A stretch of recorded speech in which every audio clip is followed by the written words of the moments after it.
आस माता व्रत कथा।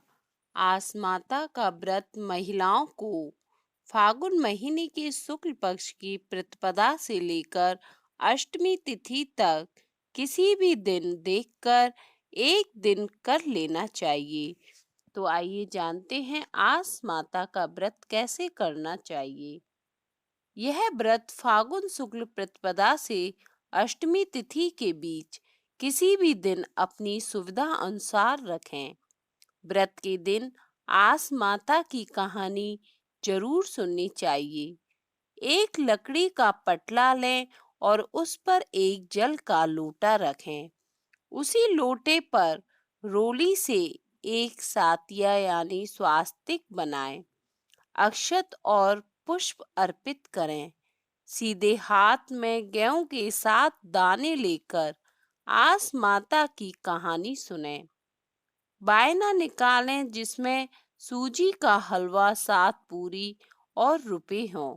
यह बायना अपनी सास को देना चाहिए और देते समय उनके चरण स्पर्श अवश्य करें।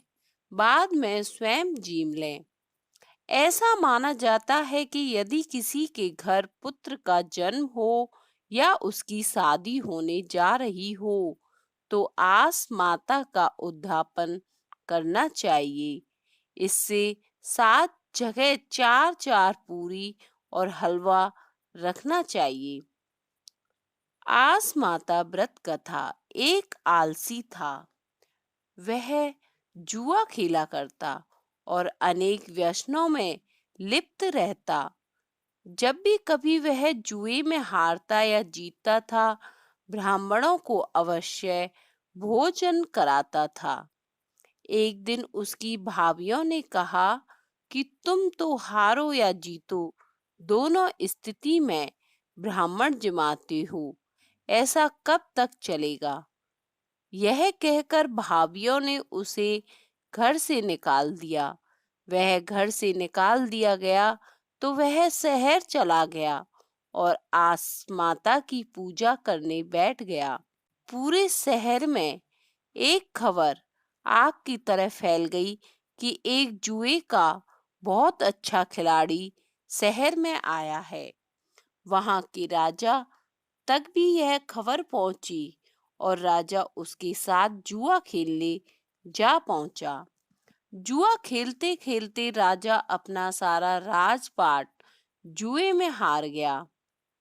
आलसी ने तुरंत राजपाट पर कब्जा कर लिया और स्वयं राजा बन बैठा।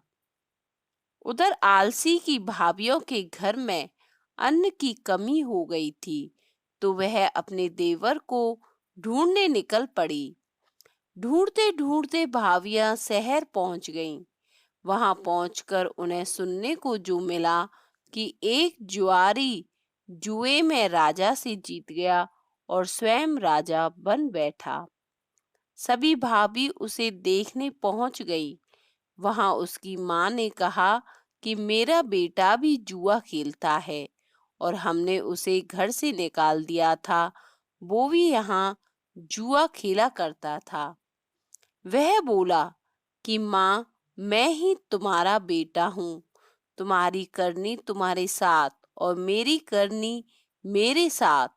तब उन लोगों ने अपने घर जाकर आस माता का उद्यापन करा दिया और सुख से राज्य करने लगा। तो हे आस माता, जैसा आलसी को राजपाट दिया वैसा सबको देना।